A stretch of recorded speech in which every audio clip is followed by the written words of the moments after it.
Hey guys, it's Greg from Pennsylvania. I'm standing here in my basement because I wanted to show you that I just took the last step in my long-time goal of becoming completely free of fossil fuels. I got rid of my oil furnace and oil tank, which was right there. Instead, I installed an electric heater to augment my heat pump and act as the emergency backup heat source. Let me tell you more about my journey to give up fossil fuels. Up to the garage.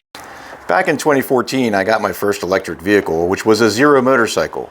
Since then, I've gotten two more Zeros, the latest being this one here.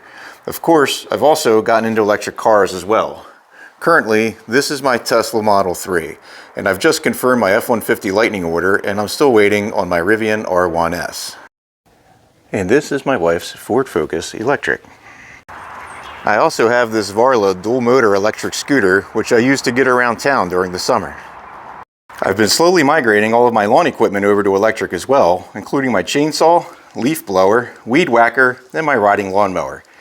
This Ryobi has about 4.8 kilowatt hours of total energy. I can also use this mower to power my entire house through a 240 volt split phase power inverter here, running through this generator input. This gives me hours of runtime for my house in case of a power outage. My house never had gas, so my dryer, hot water heater, stove, and oven were already electric.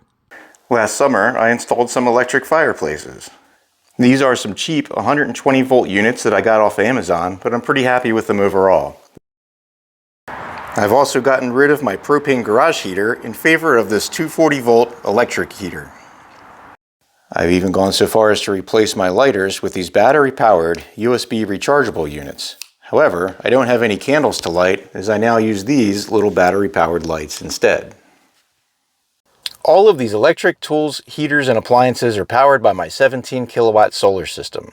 Now, I can't do much about infrastructure. I still get deliveries from gas-powered vans and get food at restaurants using gas ovens and stoves, but I've now eliminated all of my direct consumption of fossil fuels, and it feels good, and I just wanted to share.